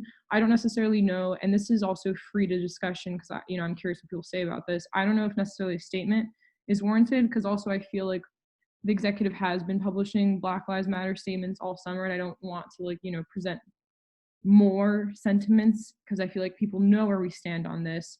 It's now just a matter of getting the work done. Something I do want to plug within the chat, I'm going to leave a link, is in relation to Senator Hawk, your story, and any other stories on DPS. We are currently collecting feedback. Myself and some senators, Senator Liang, Senator Rogers, Senator Cosme, we're collecting feedback to give a more critical analysis of DPS and kind of give more teeth and reasoning to any changes, because that's also something that's going to help motivate any policy change on that front. In relation to the past Black Lives Matter petition, Black Lives Matter Reloaded, a lot of them that had to do with DPS, we were waiting on numbers and figures and policies, and Senator Rogers mentioned in the chat, there was definitely a delay from communicating with administration, getting those responses. So I'm just going to say that I don't want to drag on because I want to hear what everybody else has to think, but I will publish the link. So if people do want to fill this out, also Matt, if you can incorporate this in the minutes, that'd be great. We're still trying to get more responses to give more reasoning for things. And within that form in particular, if you click on it and check it out, there's also points about mental wellness checks, your experience with that and DPS. RPD, if you've ever had any run-ins with them on campus, how that went, a more critical analysis of the bias incident reporting process, and see if you had a satisfactory experience with it, things that need to be changed in that sense. It's a very overarching survey, and I highly recommend if you've had any experience with RPD, DPS, or the Brigadier Agricultural Center to fill it out and give your feedback. I yield. Senator Rogers. Okay, so this is what I spoke earlier. I want to touch again on Demand 8. I think one thank you, Senator Tulip, emphasizing this. He brought up another point that I want to add. I'm going to reach out to my professor. My professor is Stuart Jordan, who teaches Poli-Sci 233W, which looks into innovative public service. Specifically, we're learning about the zoning rules and regulation that segregates and that discriminates and segregates Rochester communities. It really talks about and learning how certain policies segregate various sections of Rochester, so they have a low income area, high income area, that really perpetuates this idea perpetuates the issues with segregation, as well. It does talk about the zoning policies issues that goes into gentrification. So if people want to be more educated or want to learn more about that, I do recommend reaching out to Professor Stuart Jordan, who does teach a class, and you can learn a lot about gentrification and segregation in the Rochester community. That course he does teaches on Tuesdays from 11:05 to 12:20. Again, I would reach out to Stuart Jordan to give more information if people want to, as a kind of informational session to teach people more about that as well. Second of all, I do want to plug in this project that I've been having for a while is about this task force that I know many of you are probably tired of me talking about, but I want to talk about it again. It's definitely working with CDR and OEI on these various issues of diversity initiatives, and the petition points are something that is definitely trying to push hard for. Exactly. Also, I've been working with the CDR. Me and Amanda will be on CDR moving forward for this year. We are actively. Or in part of CDR officially, technically, sorry. So when the task force is up and going, we'll be handing a lot of points on these petitions and stuff that happened over summer. Because with my conversation with MSAB and other groups, we are working with them right now on other different points. So if people want to hop on that task force, let me know, because it will be coming out and it'll be officially passed by SA next week. So look out for that. I don't want to take too much. I'm sorry, it's been a long day. I don't want to take too much time, so I yield. Senator Liang. I just have one last quick thing. So earlier, President Gorka said something about how we should reach out to them and talk to them. I feel like this list of demands is like a gift from God. It's like so specific. I think we can just try to do these things. I think these things are specific to the degree where it's it means exactly what it means. We demand a full disarmament of DPS and for the university to swear to never arm DPS again. Who is the university? Presumably the president's office, right? Like even just like, 8, we demand all members of the university to stop perpetuating segregationist narratives. Okay, who can we charge that with? I think we can charge that to any group that has a public-facing purpose on campus. I think the first thing that came to my mind was Res Life. I think like Res Life staff were the first people who told me that the bridge was quote unquote sketchy, right? Like I think that that's really important. Talk about like the Meridian Society, like we all give tours and stuff, right? Like that's also a really important part of talking about the narratives. I think this gives us sort of like a framework for understanding not just what we should do, but how we should go about it, right? Like in the manifesto section, like the written section, it asks this question that I think the committee that Giovanna and Justina and I are sitting on as well, it's the same question, is what is safety, basically? And I think at the end of the day, when we think about what is safety, we should be thinking about how students can flourish without fear, without racial bias, without brutality, et cetera, et cetera.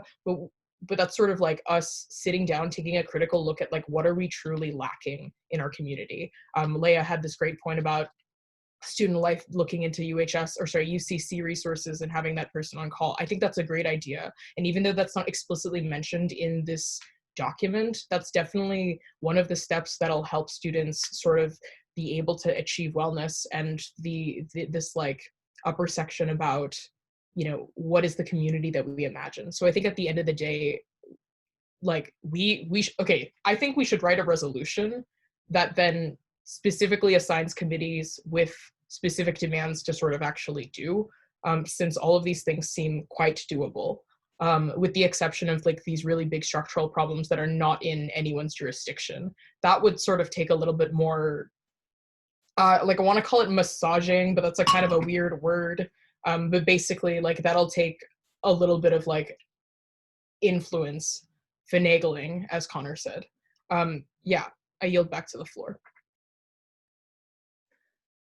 All right, if no one else is willing to get on the speakers list, we will end the discussion. There is not a vote at the end of this, so it's just a period of discussion, anyone who wants to speak, and then after that, we'll move into any other motions. So I'll do a last call. Anyone else want to get on the speakers list?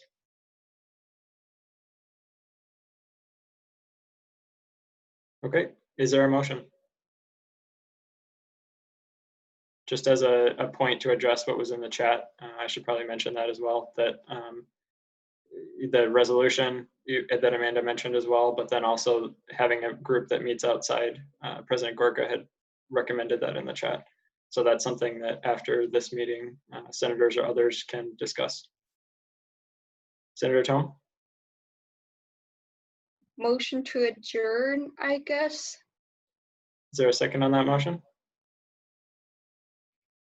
Senator Hawk? Second. Is that Senator Belay? Yeah, I second. All right, is there any dissent on the motion to adjourn? Seeing and hearing none, we are adjourned. Thank you all for coming.